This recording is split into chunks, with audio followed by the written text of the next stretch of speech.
بسم الله الرحمن الرحيم.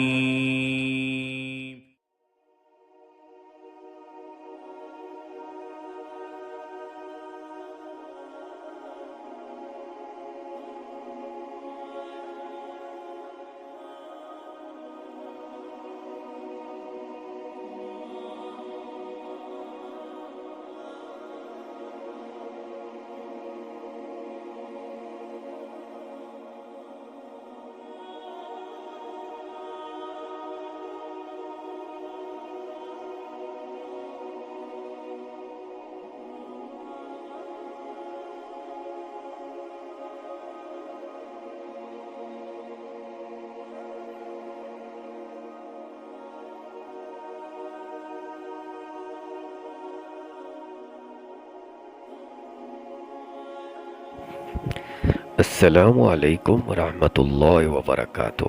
ناظرین کرام، ہم نے پچھلی ویڈیو میں جانا کہ حضرت عثمان غنی رضی اللہ عنہ کی تدفین کے بعد مدینہ منورہ میں نئے خلیفہ کے انتخاب کے لیے مشاورت کس انداز سے ہوئی، صحابہ کرام رضی اللہ عنہم کس کرب اور کس مشکل مرحلے سے گزر رہے تھے۔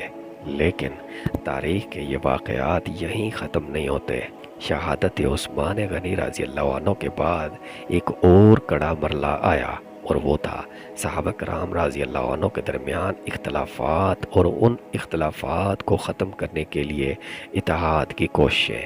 یہ دور اسلام کی تاریخ کا نہایت ہی حساس اور آزمائش بھرا وقت تھا، جب حضرت عثمان رضی اللہ عنہ کی شہادت کی خبر پورے مدینہ میں پھیلی تو لوگوں کے دل کانپ گئے۔ ایک طرف شدید غم اور رنج تھا کہ نبی کریم صلی اللہ علیہ وسلم کے جلیل القدر صحابی اور خلیفہ وقت کو شہید کر دیا گیا، اور دوسری طرف فتنہ پرور عناصر نے موقع پا کر اپنے زہر کو پھیلانا شروع کر دیا۔ مدینہ کے گلی کوچوں میں عجیب سا سناٹا اور خوف چھا گیا۔ لوگ ایک دوسرے کو دیکھتے تو آنکھوں سے آنسو بہتے اور دل سے دعا نکلتی کہ یا اللہ اب امت کو ٹوٹنے نہ دینا۔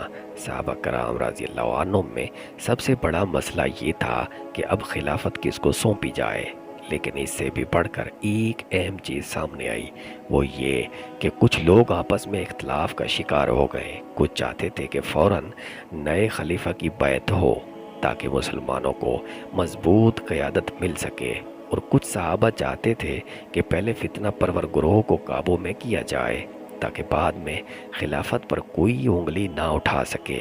یہ اختلاف دشمنی کی بنیاد پر نہیں تھا، بلکہ دین کی خیر خواہی اور امت کی بھلائی کے لیے مختلف آراء تھیں۔ لیکن دشمن نے اس سے بھی موقع سمجھا۔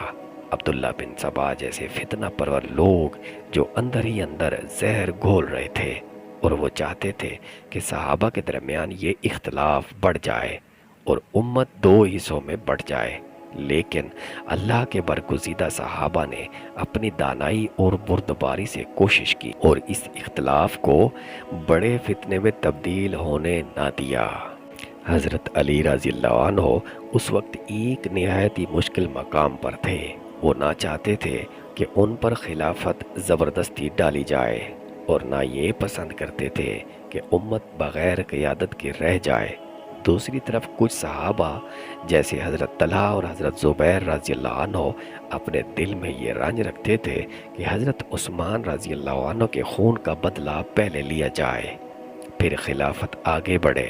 ان کے دلوں کی یہ کیفیت ایسی تھی کہ ایک طرف وہ اپنے بھائی، اپنے ساتھی اور اپنے خلیفہ کی شہادت پر خون کے آنسو رو رہے تھے، اور دوسری طرف امت کو ٹوٹنے سے بچانے کے لیے پریشان تھے۔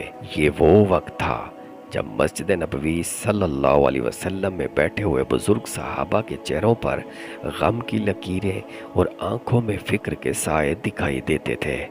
کوئی خاموش دعا میں مصروف تھا، کوئی سوچ میں گم تھا، اور کوئی اپنے ساتھی کو دلاسا دے رہا تھا، لیکن سب کا مقصد ایک ہی تھا، امت کو ٹوٹنے سے بچانا اور اسلام کو مضبوط رکھنا۔